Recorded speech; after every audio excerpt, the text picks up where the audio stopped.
Well, first, how we will revolutionize design. Ironically, uh, I think that the design of now and the design of the future, the designing for mobile, for example, is very different from how we conceptualize and design stories for print and even for digital. In the world of mobile, people want familiarity, which means they want templates that are used time and time again. The concept of repetition in design in mobile is a plus. The concept of repetition in print was not a plus. You wanted the food page to look different every week, the entertainment page to look different. That is one big change. We are going to see more the creation of a design one time that is very good, robust, attractive, and functional. And then you have a template, and that creates familiarity for the reader. You don't want to look at your phone and every day there is something different to navigate. That's the first thing. The second is that the emphasis will be more on the storytelling, not so much changing the design, but creating templates where many stories, the number of media houses that do not explore audio and video, they put photos everywhere. Well, because that's the mentality they have. Many people today love to see videos. They love to hear. If instead of using a quote in text, let the chief of the fire department tell you how this fire was in his own voice. And we don't explore this appeal to the senses that is so easy to do in the world of mobile. So I think that design is going to be changed, but the change will be creating very sturdy, good designs that also help with familiarity and with continuity. I think the biggest change is in journalism itself. I I have lived through 5 revolutions in this business. I mean, I started when there was hot type, metal, before cold type, and then I went to the revolution from typewriters to computers. That was a big revolution for the media.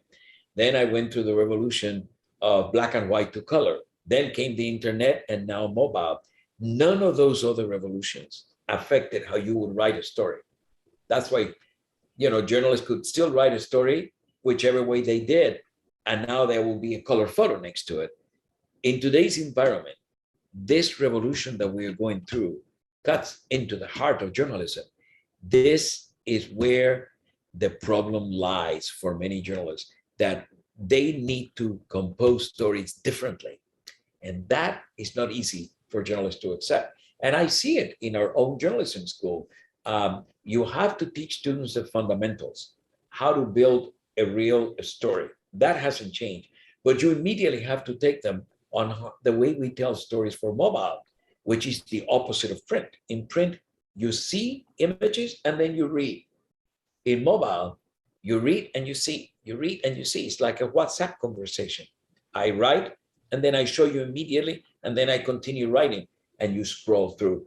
That methodology of incorporating visual images that become paragraphs, the big revolution, and I tell that to my students, is that forever a newspaper editor, a magazine editor has seen photos as art and text as journalism. In the mobile world, images in the middle of a paragraph become a paragraph by themselves. This is exactly where you say, this is what the fire chief had to say. And then instead of a paragraph with a quote, you have a clip where you hear the fire chief saying. So the whole notion, and I'm exploring this right now because it's difficult to explain. This is something that I'm exploring to write more about, is how can we turn visual assets into journalistic assets in the middle of a story? How do you actually, on the first screen of a phone, have an image that is the equivalent of a good headline that tells you what happened? But there are great newspapers doing good things. In the US, the Washington Post and the New York Times do wonderful, wonderful storytelling with visuals. I think that one of the best examples in the past year was when the Notre Dame Cathedral burned.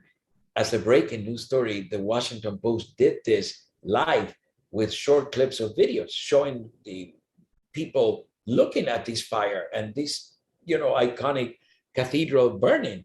And so we are beginning to do this on real time with breaking news, but 75% of I should say, many of the local newspapers are still struggling to become digital.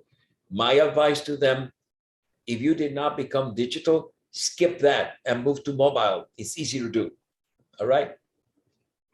Great. That brings me to a quote that of you that I love. You said once, I don't know where, these are the best times to be a storyteller. A lot of people my age lament what was. I celebrate what is.